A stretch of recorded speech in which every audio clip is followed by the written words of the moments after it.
कम चिकनाई और कम मसालों के साथ आज मैं भरवा करेले की रेसिपी लेकर आई हूँ। और ये रेसिपी मेरी सासू माँ की रेसिपी है। इसको स्टोर करके रख सकते हैं 4-5 दिन के लिए, या फिर कहीं आप बाहर जा रहे हैं तो ये 3 दिन और 4 दिन रेसिपी चल जाती है। तो चलिए बनाना शुरू करते हैं। तो हेलो एवरीवन, मैं रानी लता आप सभी का स्वागत करती हूँ अपने रेसिपी चैनल में। आप सब कैसे हैं? उम्मीद करती हूँ आप सभी बहुत अच्छे होंगे, मस्त होंगे, स्वस्थ होंगे। तो मेरे पास ये 4 करेले हैं। करेलों के ऊपर से हल्का हल्का छिलका उतार लेना है और उसके बाद फिर हमें इन करेलों के अंदर के बीज निकाल लेने हैं एक साइड से चीर के। तो मैंने यहाँ पर जो है सभी करेलों के अंदर से बीज निकाल रही हूँ इस तरह से। और निकालने के बाद जब सभी करेलों के अंदर से बीज हमारे निकल जाएंगे तो हमें इनको एक प्लेट में रखना है। प्लेट में रखने के बाद हल्का सा नमक इनके ऊपर हमें स्प्रिंकल करना है, जिससे कि इनके ऊपर का जो कड़वापन है वो चला जाए। और जो बीज और छिलके हैं करेले के, उनको हमें बारीक बारीक कट कर लेना है। आप चाहें तो चॉपर में या फिर मिक्सी के जार में इनको बारीक कर सकते हैं, लेकिन मैं हल्का हल्का इनको बारीक ही चाकू से कट कर रही हूँ, क्योंकि जो बारीक कट हुआ मसाला हम इसको तैयार करेंगे वो ज़्यादा टेस्टी बनता है। तो इस तरह से सभी को हमने बारीक करके काट लिया है। हल्का सा नमक इसमें डाल दिया है, अच्छे से मिक्स कर लिया है। तो इसको हमें थोड़ी देर, दोनों को 5-5 मिनट हमें रेस्ट देना है। और जब तक हमारे करेले और बीज रेस्ट पर हैं तब तक हम ले रहे हैं ये 3 छोटी आम। इनको अमिया बोलते हैं। तो ये छोटे आम है, इनके अंदर से बीज निकलते हैं। तो हमें इस तरह से छिलका उतार लेना है और फिर हमें इनके बारीक बारीक पीस कर लें हैं। आप चाहें तो इनको कस भी सकते हैं, लेकिन मुझे जो है थोड़ा मोटा मसाला पसंद है। तो आपकी चॉइस है कि आप इसको बारीक करना पसंद करेंगे चॉपर में पीस के या फिर मिक्सी के जार में। तो यहाँ पर मैं 1 चम्मच ऑयल डाल रही हूँ। मीडियम फ्लेम पर मैंने एक पैन रखा है, उसमें डाल दिया 1 चम्मच सरसों का तेल। और जो ये करेले थे जिनके ऊपर मैंने हल्का सा नमक स्प्रिंकल किया था, उनको हमें ऊपर से साफ कर लेना है, धुल लेना है पानी से, और कपड़े से पोंछ लेना है। और फिर हमें लो फ्लेम पर, जब तेल हमारा अच्छा सा गर्म हो जाए तो फ्लेम को लो कर लेना है। और फिर हमें ऐसे ही लो फ्लेम पर इन करेलों को भूनना है। और हमें ज़्यादा ब्राउन करके नहीं भूनना है, क्योंकि हमें दोबारा भी इसी तरह से इन करेलों को फ्राई करना है।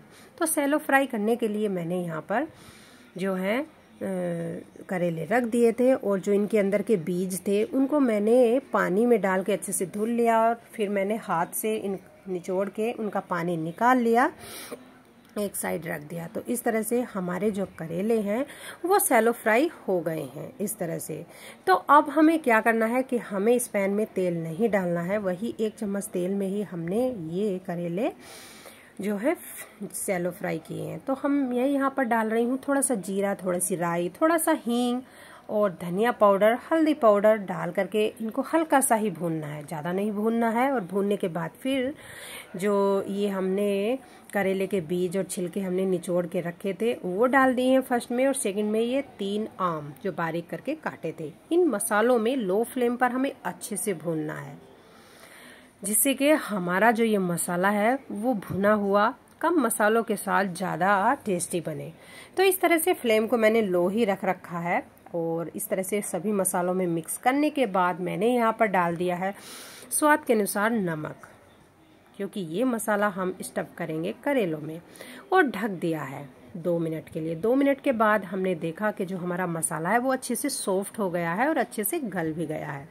तो आप चाहें तो इसको मैशर से मैश भी कर सकते हैं, ऐसा भी रख सकते हैं। तो अब मैं यहाँ पर मिक्स कर रही हूँ आम के अचार का मसाला। और मैंने यहाँ पर भुनी हुई सौंफ का पाउडर भी डाला था, जो कि मेरे कैमरे में नहीं, मैंने वीडियो में नहीं आ पाया है। और इस तरह से हमारा जो मसाला है वो अच्छे से भुनकर तैयार हो गया था। उसको मैंने हल्का सा ठंडा कर लिया था। उसके बाद जो करेले थे हमारे ये सैलो फ्राई, इनके अंदर मैंने इस मसाले को अच्छे से स्टफ्ड मैं यहाँ पर कर रही हूँ, यानी कि इसको अच्छे से मसाले में ऊपर तक अच्छे से भर देंगे। तो 4 हमारे पास ये करेले थे, तो चारों के लिए अच्छे से हमारा ये मसाला इनमें भरकर तैयार हो गया है। तो अब मैं यहाँ पर फिर से उसी पैन को रख रही हूँ और मीडियम फ्लेम है। 1 बड़े चम्मच मैंने फिर से सरसों का तेल डाला है। तेल को हमें अच्छे से गरम कर लेना है, फिर फ्लेम को लो कर लेना है। उसके बाद क्या करना है, मैंने यहाँ पर धनिया पाउडर, गरम मसाला, थोड़ा सा भुना हुआ जीरा पाउडर, थोड़ा सा मैं यहाँ पर ले रही हूँ हींग। और इन मसालों को हमें भूनना नहीं है। तो आप अगर वीडियो देख रहे हैं तो ये पार्ट आप स्किप मत कीजिएगा, क्योंकि ये पार्ट बहुत ही इम्पोर्टेंट है इस रेसिपी के लिए। तो हमें इस मसाले को बिल्कुल भी नहीं भूनना है। गरम तेल में सभी मसाले डाल देने हैं और फिर फौरन क्या करना है हमें कि इन स्टफ हुए करेलों को हमें इस मसाले में मिक्स कर लेना है। और हमें ऐसे ही नहीं छोड़ना है, फ्लेम को लो ही रखना है।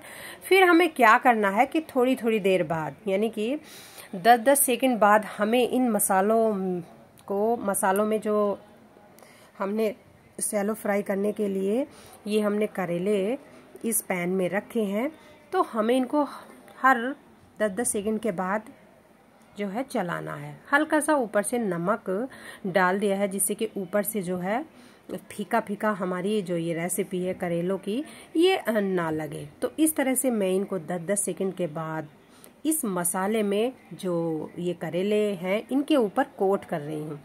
तो आप कहेंगे कि ये जो मसाले हैं ये भुनकर कड़वे हो जाएंगे या फिर ज़्यादा भुन जाएंगे, तो ऐसा नहीं होगा। आप देखते रहिएगा कि मैं 10-10 सेकंड के बाद स्पैचुला से इन मसालों को इन करेलों के ऊपर कोट कर दूंगी। तो हमें इस तरह से घुमाना है और हमें लो फ्लेम पर इस तरह से इन करेलों को भूनना है। तो अगर आप इस रेसिपी को इस तरह से बनाओगे तो इस रेसिपी का जो टेस्ट है वो दुगना हो जाएगा। और ये जो करेलों की रेसिपी है ये खास तौर से मेरी सासू माँ इस तरह से बनाती थी तो बहुत टेस्टी लगते थे। और मैं इनको 3 दिन के लिए, जब हम गर्मियों की छुट्टी में आते थे और हस्बैंड की ड्यूटी मतलब पोस्टिंग उनका तमिलनाडु था, तो 3 दिन का हमें सफ़र करना होता था। तो मैं क्या करती थी, इसी रेसिपी को ले जाती थी और ये 3 दिन नहीं 4 दिन बन जाते थे। काफ़ी सारे मैं स्टोर करके ले जाती थी, तो 4 दिन तक ये हमारे बिल्कुल भी ख़राब नहीं होते थे गर्मी के टाइम में।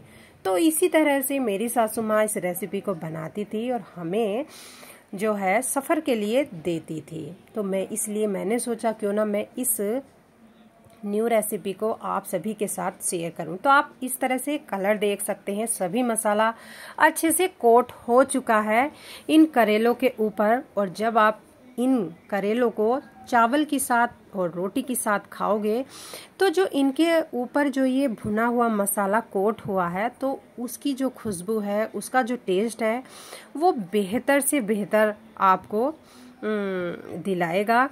तो आप एक बार इस मेरी रेसिपी को ट्राई कीजिएगा, क्योंकि आप सब देख रहे हैं इसमें ना ज़्यादा मसाले यूज़ हुए हैं, ना ज़्यादा मैंने इसमें चिकनाई ही यूज़ की है। तो कम चिकनाई कम मसालों के साथ आप इस रेसिपी को ट्राई ज़रूर कीजिएगा और आप अपनी मनपसंद खाने के साथ इस भरवा करेलों को ज़रूर टेस्ट कीजिएगा। तो अगर आपको मेरी रेसिपी पसंद आती है तो एक लाइक, कमेंट और शेयर ज़रूर कीजिएगा। अगर आप कहीं गर्मियों में बाहर जा रहे हैं तो इस रेसिपी को ज़रूर बना के ले जाइएगा और मुझे कमेंट बॉक्स में लिखिएगा कि आपको मेरी रेसिपी कैसी लगती है। अपने फ्रेंड सर्कल में मेरी रेसिपी को शेयर कीजिएगा। मिलती हूँ एक न्यू रेसिपी के साथ, तब तक के लिए बाय बाय।